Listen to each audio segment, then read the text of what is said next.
कोण मॅम तुम्ही करतंय उद्या रिपोर्ट चेक शेअर? करणार होते ना मॅम मी सॅटर्डेला? करते उद्या आपले साक्षी. लेक्चर नाही ना बाळा. उद्या आपल्या लेक्चरच नाहीये ना.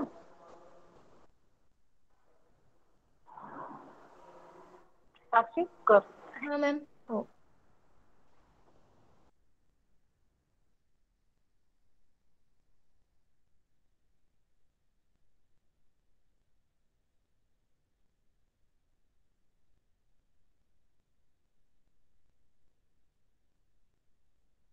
मॅम स्क्रीन विजिबल आहे?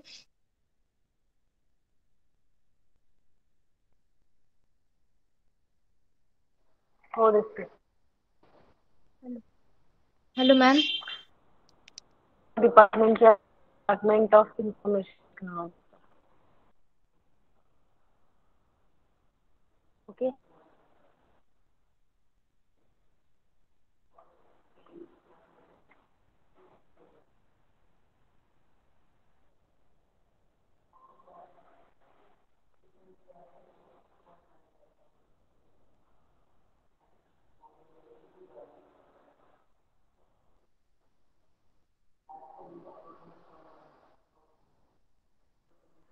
साक्षी हा मॅम. स्टुडंट नेम मध्ये घे आणि सीट नंबर बाजूला घे. स्टुडंट नेम मध्ये घे. ओके.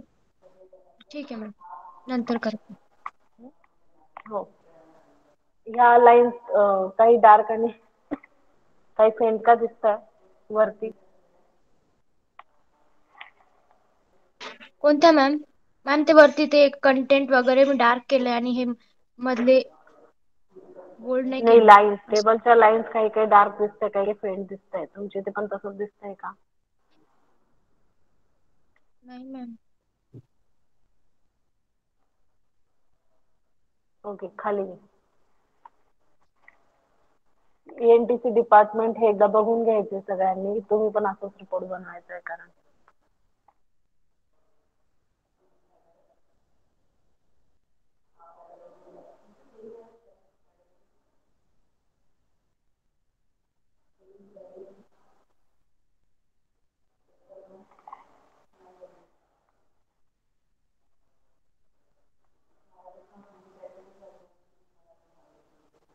मॅम याच्यात ना पहिले इंट्रोडक्शन, मग हिस्ट्री, मग मेथड्स आहे.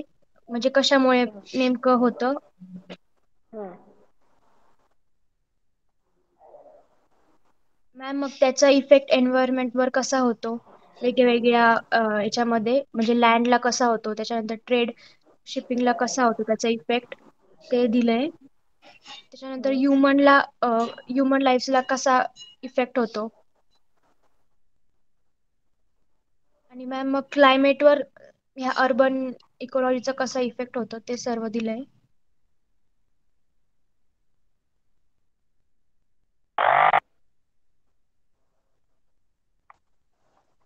मॅम याच्यात थोडंसं मी बायोडायव्हर्सिटी अँड अर्बनायझेशनचं एक पॉइंट टाकलेत. त्याच्यामध्ये मग चेंज इन डायव्हर्सिटी किंवा कॉज त्याचे, आणि मग नंतर जी अर्बन इकॉलॉजी त्याला इम्प्रूव्ह करण्यासाठी काही वेज आहेत ना, तर मग त्याचं लिस्ट केलेत की कोणते कोणते वेज असतील. आपण म्हणजे ते ग्रीन इन्फ्रास्ट्रक्चर असेल, ग्रीन एन्व्हायरमेंट, अर्बन टीन स्पेस, असे काही पॉइंट्स टाकलेत.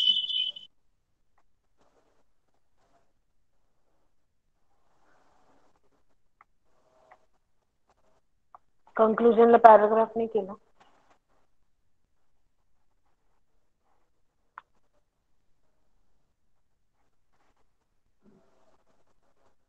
ओके, खाली रेफरन्सेस.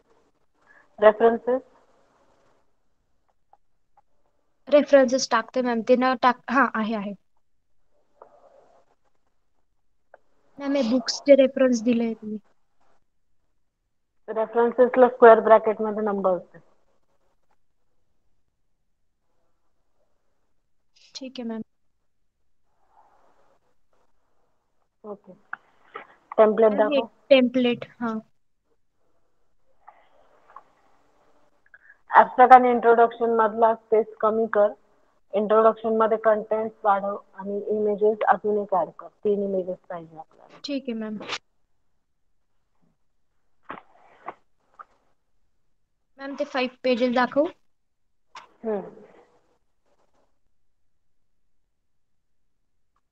कोर्स कोड चुकलाय Sakshi. Okay ma'am. 22,447.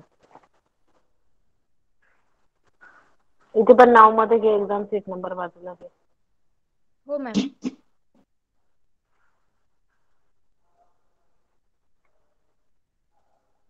Third semester नाहीये, फिफ्थ सेमिस्टर.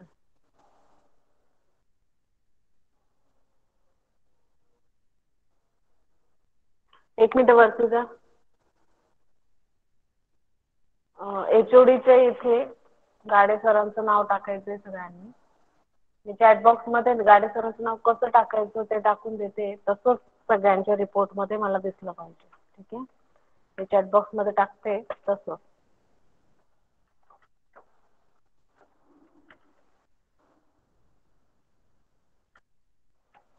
साक्षी एक मिनिट.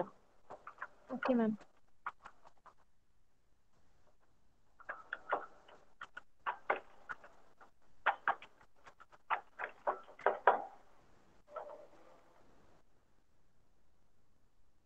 चॅटबॉक्स मध्ये दिसतंय का सगळ्यांना? Yes ma'am. हे जे IC आणि HODIF आहे ते नावाच्या खाली घ्यायचे. ठीक आहे, कळलं सगळ्यांना कसं टाकायचंय? हो मॅम. हो मॅम. ओके. आणि लॉगबुक मधल्या डेट सगळ्यांनी पेनानेच लिहायच्या आहे, कोणीच त्या प्रिंटेड आणणार नाही. ठीक आहे, कारण लॉगबुकचं मिनिंग काय, आपण डे टू डे ते चेक केलेलं आहे, बरोबर. So obviously day to day आपण काही प्रिंट करणार नाही. So it is has to be in written format. Okay. Yes, like this you have to write down name of HOD. Okay.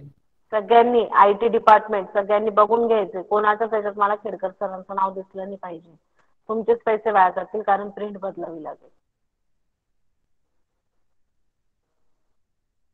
Okay. Yes ma'am.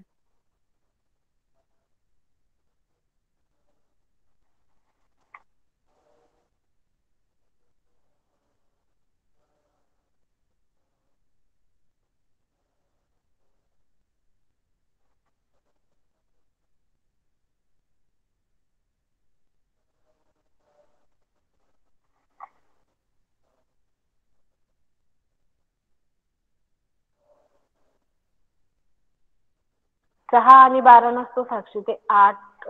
एक minute. 6 आणि 12 कशाबद्दल बाळा? काय ma'am? हा आपला तसा पण थेअरी प्रोजेक्ट आहे ना. हा मॅम. तर तिथे तू 6 लिही फक्त, 12 घेऊच नको.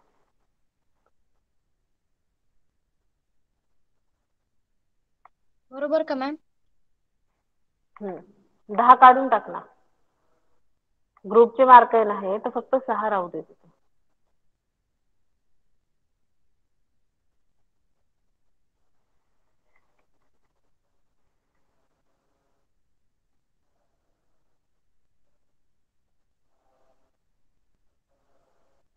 हा, याच्यामध्ये सगळ्यांनी इकडे लक्ष द्यायचं. आता प्रॅक्टिकल आउटकमच्या इथे डॅश येणार आहे.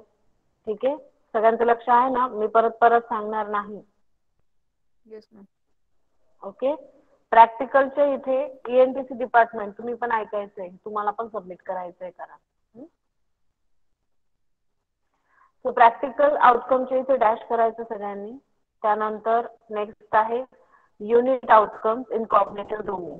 याच्यामध्ये सगळ्यांनी तुमच्या प्रोजेक्ट मधून जे युनिट कव्हर होत आहे, फॉर एक्झाम्पल आता साक्षीच्या प्रोजेक्ट मध्ये सॉर्ट ऑफ पोल्युशन म्हणजे 4th युनिट पण कव्हर होत आहे, बायोडायव्हर्सिटी पण कव्हर होत आहे, आणि इंट्रोडक्शन टू एन्व्हायरमेंटल स्टडीज ते पण युनिट, असे 3 युनिट त्याच्या प्रोजेक्ट मधनं कव्हर होत आहेत. ठीक आहे, तर त्या 3ही युनिटचे CO इथे तुम्ही लिहिणार. कुठे? युनिट आउटकम मध्ये. कळतंय सगळ्यांना? येस मॅम त्या युनिटची फक्त CO लिहायचे ना? हो, फक्त CO लिहायचे. इथपर्यंत कळलं सगळ्यांना? Yes ma'am. हो मॅम. आणि आउटकम्स इन अफेक्टिव्ह डोमेन मध्ये ह्या प्रोजेक्ट मधून तुम्ही काय शिकले ते लिहायचं. म्हणजे समजा इथं अर्बन टेक्नॉलॉजी किंवा अर्बन इकोलॉजी म्हणून टॉपिक आहे, तर अर्बन इकोलॉजी बद्दल एखादं स्टेटमेंट की ही कन्सेप्ट आमची या प्रोजेक्टमुळे क्लिअर झाली असं तिथे मेन्शन करायचं. कळतंय सगळ्यांना? हो येस हो मॅम. आणि हे सगळं पेनाने लिहायचं, टाईप नाही, handwritten. Okay, getting it? हो ma'am. Yes ma'am. All the groups. Okay, मी परत आता हे सांगणार नाही. जेव्हा पण कधी तुम्ही हे पेजेस सबमिट करायला येणार आहे तेव्हा मला मी जसं सांगितलंय तसं ते पाहिजे. Is it clear? Yes ma'am. Suggestion if you want you can give, but obviously तुम्ही तर काही देणार नाही suggestion, so that is okay. Blank सोडलं तरी चालेल. ओके, आणि इथे पण मार्क्स आउट ऑफ 6/12च्या ऐवजी फक्त 6 ठेवायचे.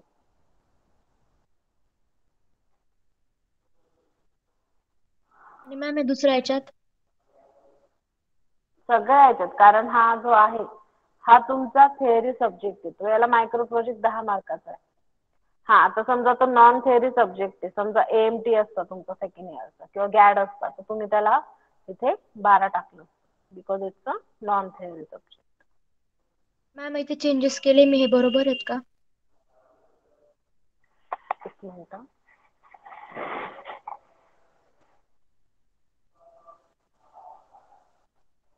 हो बरोबर.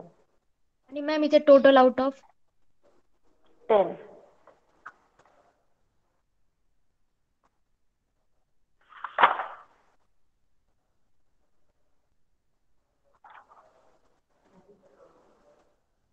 झाले मॅम मग हे 5 पेजेस. ओके.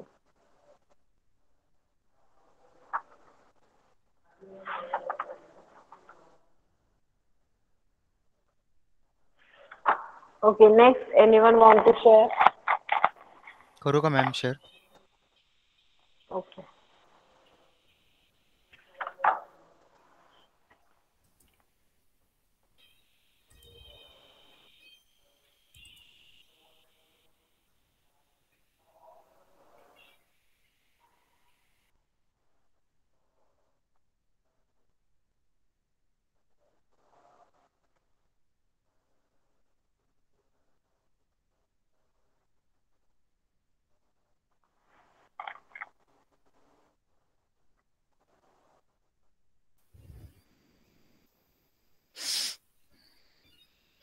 मॅम स्क्रीन दिसते का? हो दिसते.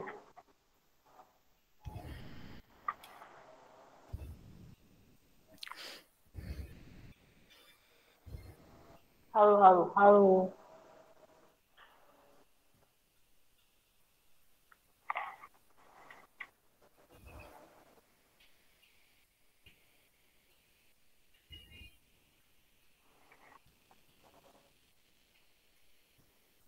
सबमिटेड बाय खाली का बरं गेलं रे एका पेजवर? कुठे? हा जो वरती एक टेबल दाखवलं बघ तुम्हाला छोटासा. नाही ना, बरोबर आहे ना, सबमिटेड बाय.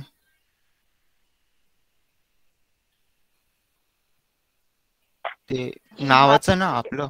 हा सबमिटेड बाय तो नक्की कोणाचा टेबल आहे, कोणत्या पेजचा टेबल आहे? तेच आहे काय, म्हणजे आपल्या नावाचं म्हणतो ना आपण, कोणी प्रोजेक्ट हो, केला पण मग तेच तो आहे ते. सर्टिफिकेटच्या खाली का बरं आहे असं विचारायचंय मला. फर्स्ट पेज वर जा बरं एक मिनिट. इथे पाहिजे होता का? नाही, वरती जा. इथे पाहिजे होता तो टेबल. तुमच्या नावाच्या खाली. साक्षी सांग बाळा. हो मॅम. ओम, ते गायडेड बाय नंतर ते मॅमचं नाव आहे ना, त्याच्या खाली सबमिटेड बाय करायचं आणि मग तो टेबल टाकायचा. अच्छा, ठीक आहे. करून घेतो ओके. मॅम थोड्या नंतर. हो. हे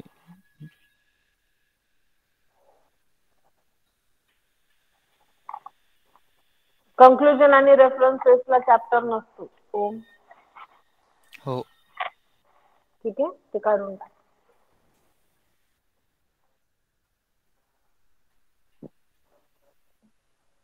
अंडरलाईन काढून टाक. इंट्रोडक्शन आणि जे चॅप्टर हो नेमच्या खालची जी अंडरलाईन आहे ना ती काढून हो टाक. हो. इंट्रोडक्शन एवढं कमी का बरं? आता ते तेवढंच थोडंसं टाकलं मी. ते पीपीटी नाही मध्ये ना आपण बाळा, कंटेंट टाक ना अजून. हो पेज ब्लँक नाही दिसलं पाहिजे, कळलं? इमेजेस पण येईल ना मॅम अजून, मग त्याच्यामध्ये ते फिलअप होऊन जाईल. एक्स्ट्रॅक्शन पण टाकलं होतं. एक्सट्रॅक्शन कशाबद्दल आहे हे?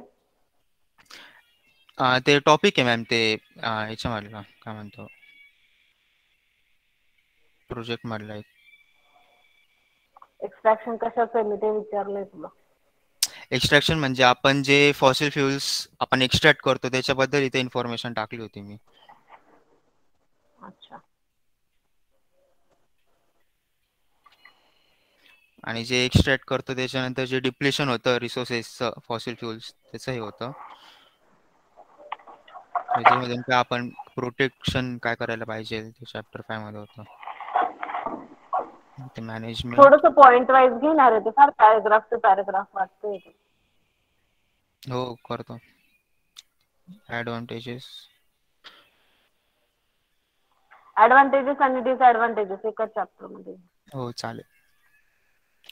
कन्क्लुजन आणि रेफरन्स हे डायरेक्ट लिंक प्रोव्हाइड केली होती मॅम. रेफरन्सेस नाही, रेफरन्सेसला बुक्सचे नाव ऍड कर आणि ब्लॅकच राहू दे आणि स्क्वेअर ब्रॅकेट मध्ये नंबर. हो चालेल. आणि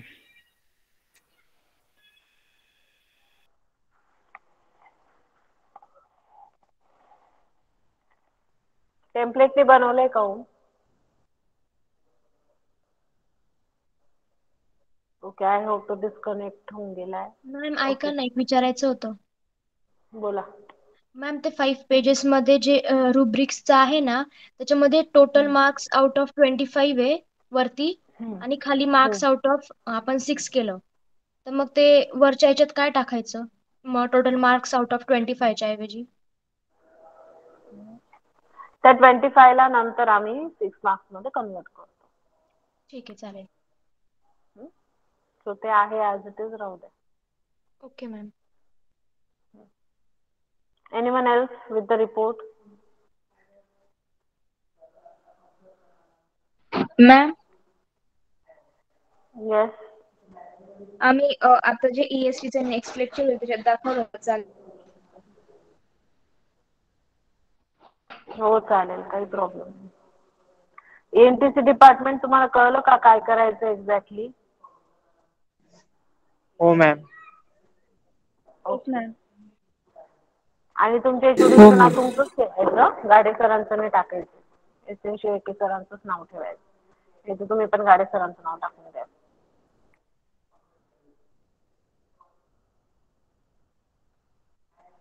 ओके.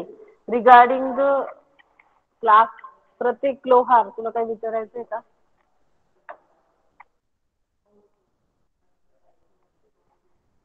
येस प्रतीक.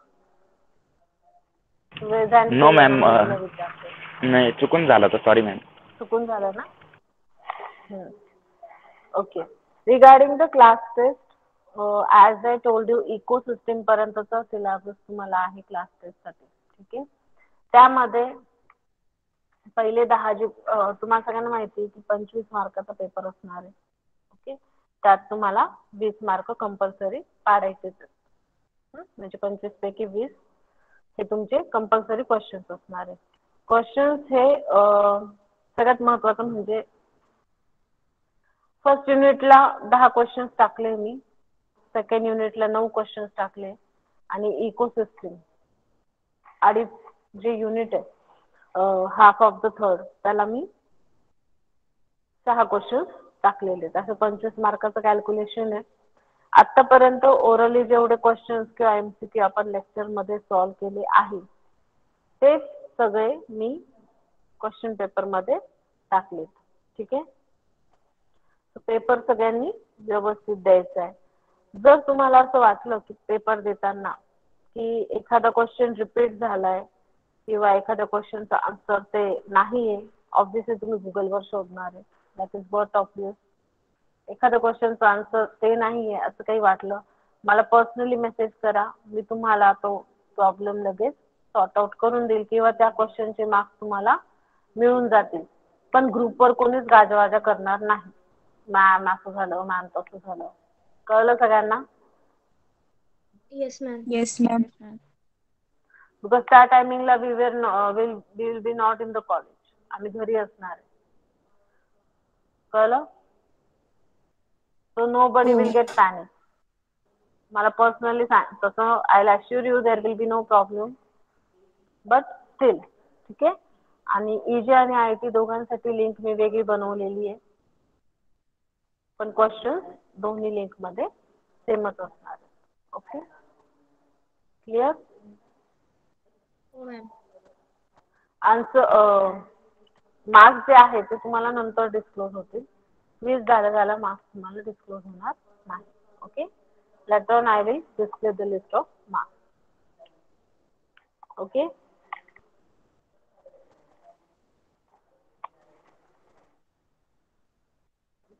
आता जेव्हा पण तुम्ही कधी वन पेजचं ते टेम्पलेट बनवणार आहे, सगळ्यात महत्त्वाचं इन्स्ट्रक्शन म्हणजे कोणाचीच अलाइनमेंट व्यवस्थित नसते वन पेजच्या टेम्पलेटमध्ये. तर मी तुम्हाला एक सॅम्पल कॉपी मला तुम्हाला दाखवायचीच होती, कारण कसं आहे सगळ्यांचे मर्ज करून मला ते तयार करावं लागतं आणि it is the very hectic task.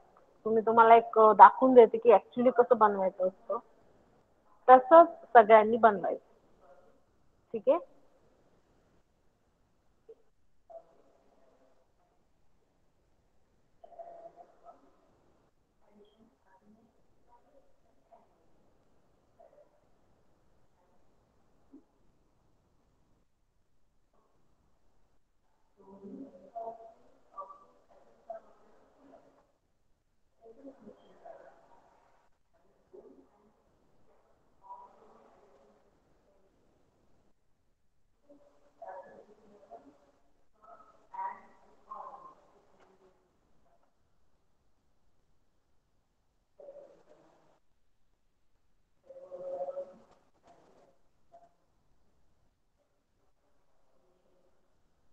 Is my screen visible?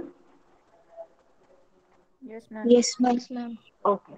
This is the sample template. सगळ्यात महत्त्वाचं टेम्पलेट बनवताना कधी पण सगळ्यात पहिले तर टेबल इन्सर्ट करायचा कंटेंट टाकायच्या आधी. Getting it? कोणीच नंतर असा उद्योग करणार नाही की रॅन्डमली काहीतरी कॉपी पेस्ट केले, पॅराग्राफ केलाय आणि झालंय. सगळ्यात पहिले तर मी हा फॉर्मॅट सगळ्यांना देणार आहे, no issue.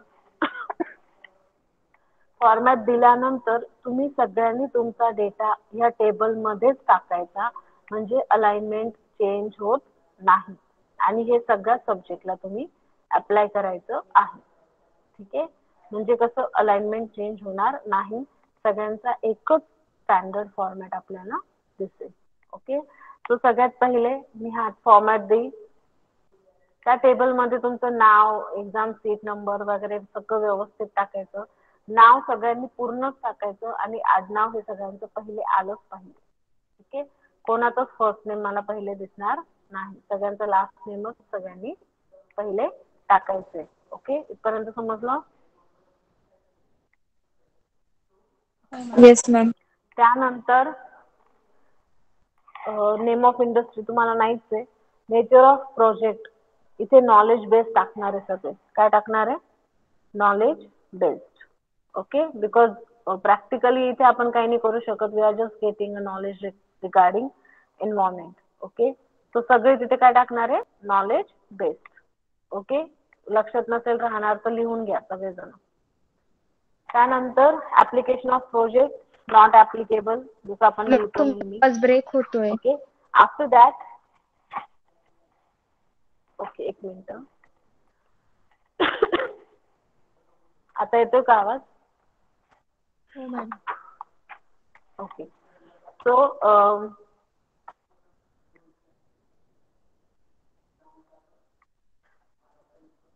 as I told you, Name of industry not applicable, nature of project you will write down over there, knowledge based.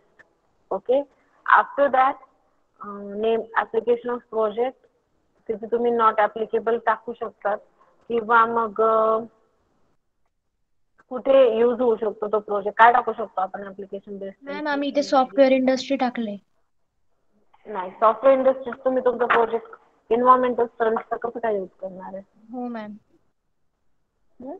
It should be related to that thing.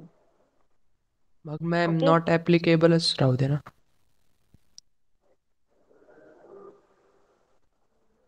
पण मग त्या प्रोजेक्टचं जर ऍप्लिकेशनच नाहीये तर तो यूज कुठे करायचा आणि मग यूजच नसून होणार तर तो बनवायचा कशाला.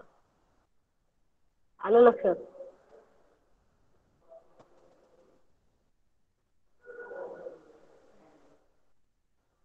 Ma'am social awareness.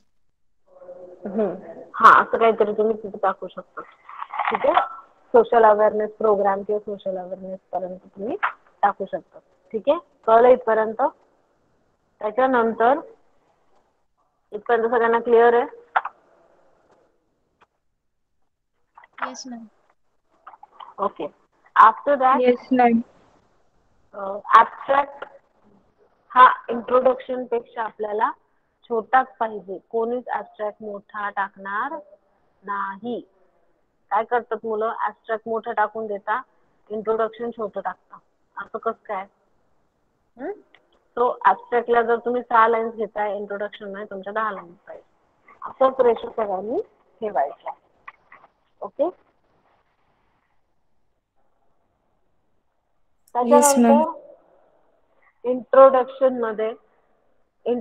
मध्ये सगळ्यांनी as I told you abstract पेक्षा जास्त लाईन्स तर ठेवायच्याच आहेत.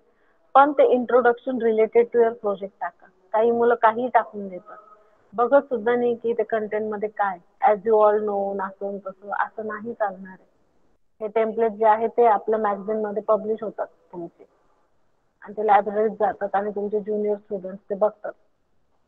ओके. सो तिथे पण ते स्टेटमेंट दिसलं नाही पाहिजे की ऍज यू ऑल नो असं तसं किंवा या माणसाने असं डेव्हलप केलं होतं. मग त्या माणसाचीच हिस्ट्री कोणी कोणी पेस्ट करून ठेवतं.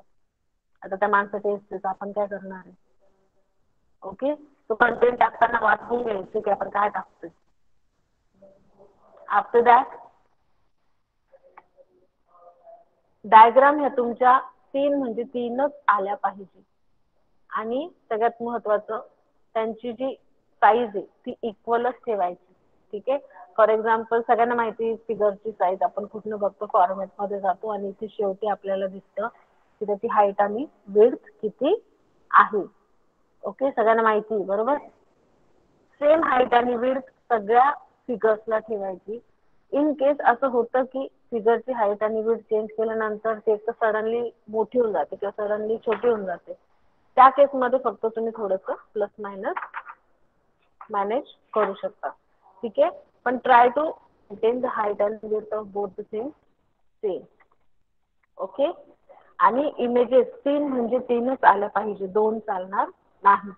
आता इमेजेस मध्ये 2 ज्या इमेज असतील किंवा 2 ज्या इमेजेस असतील तर तुमच्या टॉपिक रिलेटेड तुम्ही टाकणार आहे. 3rd इमेज ही तुमच्या पोस्टरचीच असली पाहिजे. That is the most important thing. Okay. Getting it. 3rd image have to be Yes, your poster image only. Okay. Because that is the proof that तुम्ही पोस्टर बनवलेलं होतं. Okay. Means ma'am ते रिपोर्टमध्ये इथपर्यंत include नसली समजलं तरी चालेल सगळ्यांना. पण टेम्पलेटवर पाहिजे ना. टेम्पलेटवर इनफॅक्ट रिपोर्ट मध्ये पण तुम्हाला ते त्याची फिगर लावायचीच आहे जे आपण लावतो इनफॅक्ट पोस्टर बनवलेलं असेल तर. ओके. कळलं सगळ्यांना. सो रिपोर्ट मध्ये ma'am. सगळ्यात शेवटी Yes, म्हणजे ma'am. कंक्लुजनच्या आधी पण चार्टचा फोटो लावायचा आहे आणि टेम्पलेट मध्ये सुद्धा चार्टचा फोटो सगळ्यांनी टाकायचा म्हणजे टाकायचा. ओके. आता जस्ट इन केस असं वाटलं की चार्टचा फोटो याचा टाकल्यानंतर तो फोटो इतका क्लिअर दिसत नाहीये कारण ऑब्व्हियसली तो चार्ट आपण बनवलेला आहे क्लॅरिटी किंवा फोटो काढणं it will be not that much perfect. त्या केसमध्ये तुम्ही फक्त 2 इमेज ऍड केल्या तर चालतील, एक पोस्टरची आणि एक इन जनरल इमेज. ओके, पण तुमचं पोस्टर हे क्लिअर आणि क्लीन दिसलं पाहिजे, क्लॅरिटी त्याची चांगलीच असली पाहिजे.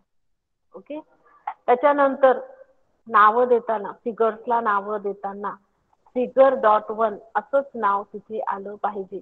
ABCD नाही, रोमन अंक नाही किंवा फिगरचा F छोटा नाही, काहीच नाही. असं म्हणजे असंच figure.1. ओके, एस कॅपिटलच आणि नंबरचे नॉर्मल आपले नंबरच घ्यायचे, रोमन नंबर कोणीच घेणार नाही. इनफॅक्ट ABCD सुद्धा कोणी यूज करायचं नाही. Okay, yes. Yes ma'am. कोणाला काही विचारायचं होतं का?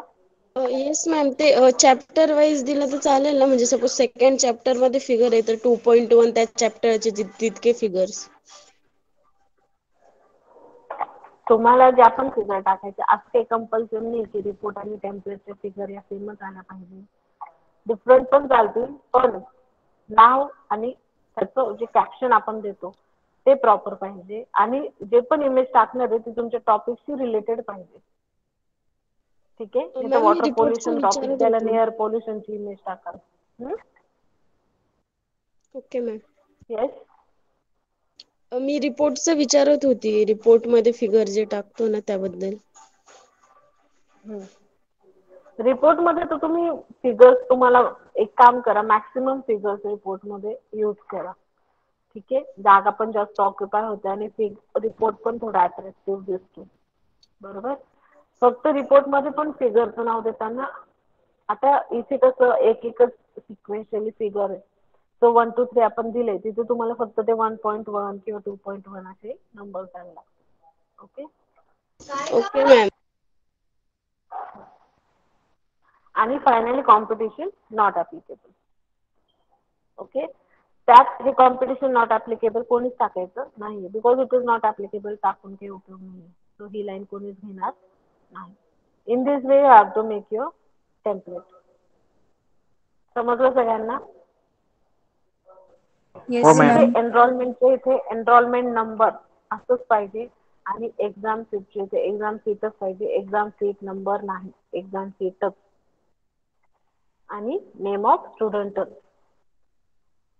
ओके, फॉन्ट वगैरे सगळं व्यवस्थित बघून घ्यायचे. ह्या फॉर्मॅट मी तुम्हाला शेअर करणारच आहे, या फॉर्मॅट मध्येच टाका आणि नंतर काय करायचं आपल्याला, फक्त हा टेबल ओव्हर करायचा आणि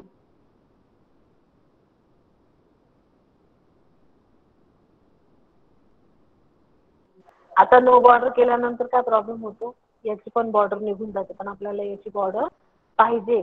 बरोबर, सो फक्त ही पहिली रो सिलेक्ट करायची, टॉप बॉर्डर द्यायची, बॉटम बॉर्डर द्यायची. ठीक आहे, त्याच्यानंतर ही रो सिलेक्ट करायची, बॉटम बॉर्डर देऊन टाकायची. ओके, बाकी सगळं as it is, no change. कळलं सगळ्यांना? Yes ma'am. ओके, टेम्पलेट मला ह्या फॉर्मॅट मध्ये पाहिजे आहे आणि ह्या ज्या बाजूच्या स्पेसेस आहे, परत एकदा सांगते, ह्या ज्या बाजूच्या स्पेस असतात इकडच्या आणि इकडच्या इक्वल ठेवायच्या आहे आणि जरा कमी ठेवा. काही लोक काय करतात, हा रिपोर्ट डायरेक्ट इथपर्यंत कम्प्रेस करून घेतात, सेंट्रलाइज करतात. तसं नाही करायचं आपल्याला, स्पेस इक्वल ठेवायची. ठीक आहे, इकडची पण आणि इकडची पण. थोडं सुद्धा प्लस मायनस मला चालणार नाही, because you are in third year नाव. ठीक आहे, SY ला होते, मी चेंजेस करून घ्यायची काय असतील तर. नाव I am not going to change anything. Getting it? Yes ma'am. Okay, ENTC department तुम्हाला कळालं? तुम्हाला पण हा फॉर्मॅट मी पाठवून देईन. हो. अलाइनमेंट वगैरे एकदम व्यवस्थित पाहिजे, कारण तुम्ही रिपोर्ट चांगला बनवता आणि टेम्पलेट मध्येच प्रॉब्लेम करतात सगळे स्टुडंट. टेम्पलेटला अजिबात फॉर्मॅटिंग नसते तुमच्या, आणि ते जास्त महत्वाचे, कारण ते मॅगझिन मध्ये प्रिंट होतं दरवर्षीच्या. Okay, so use this format. I will send you on the WhatsApp group आणि मग त्यातनं कंटेंट टाकून मला तुम्ही टेम्पलेट रेडी करून ठेवायचंय, कारण अजून एक्झाम सीट नंबर नाही आलेले, ते नंबर्स आले की ते नंबर्स तिथे टाकायचे आणि मला पाठवून द्यायचं. सगळ्यांचे मायक्रो प्रोजेक्ट टॉपिक फायनल झालेले बरोबर. कोणीच आता मायक्रो प्रोजेक्ट साठी बाकी नाहीये. राईट. सो सगळ्यांनी काय करायचं, हे ऍटलीस्ट 1 पेज टेम्पलेट रेडी करून ठेवा. कारण कसं आहे, तुम्हाला जावा आहे त्याचा प्रोजेक्ट बनवावा लागतो. ऍडव्हान्स कम्प्युटर नेटवर्क आहे त्याचं पण काहीतरी असेल, मॉडेल वगैरे काही सांगितलं असेल सरांनी. ओके. सो बेसिक जे काम आहे ते करून ठेवायचं. बेसिक काम मेन कोणतं असतं, report writing and 1 page template. So सगळ्या सब्जेक्टसाठी सेम फॉर्मॅट यूज करा. तुम्हाला पण त्रास नाही होणार आणि स्टाफला पण त्रास नाही होणार. ओके. सगळ्यांना समजलं कसं करायचंय? Yes ma'am. हो मॅम. ओके.